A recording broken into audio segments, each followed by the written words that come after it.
Centerna lupa crore lakh ama lishing humfutara humdoi shupna kuntragi tax devolution gi senfam release tawkhibagi manungda Manipur gi oina lupa crore lising amaga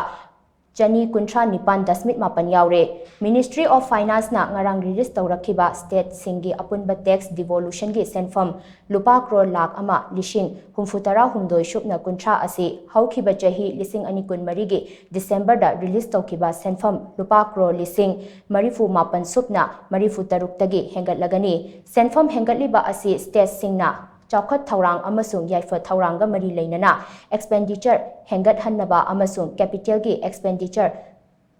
hantha hannabagi pandamdani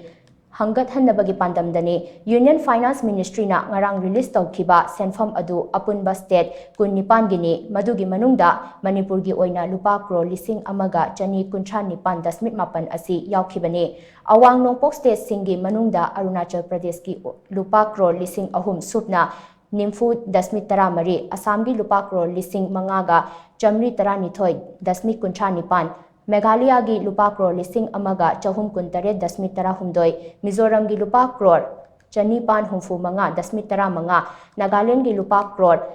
chamapan marifu mari dasmit yangkhai mari Sikkim gi lupa crore chatruk humfu tara mathoi dasmit kuntra manga amadi Tripura gi lupa crore lising amaga chani kun manga dasmit sino mari yauri tax devolution asi union lengakna khomgatpa tax sing adu state lengakta makhoigi sharing yenthokpani tax asi finance commission gi recommendation da based tawraga regular installment basis ta yenthokpani finance commission na apunba tax ki chang yenglaga state singi saruk asi recommend tawbani masida corporation tax personal income tax amasung central GST yauri Tara manga shuba Finance Commission gi recommendation matung inna center na khomgatpa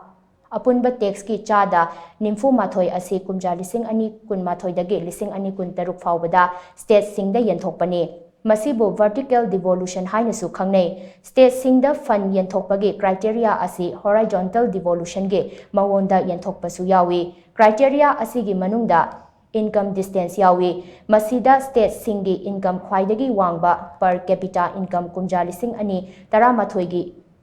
mikok thibagi matung inna mishingi chang amasung umang wamanggi changda lepasu yauri center na tax yamna khungatpa asina leibak asigi senmitlon fagat lakli haiba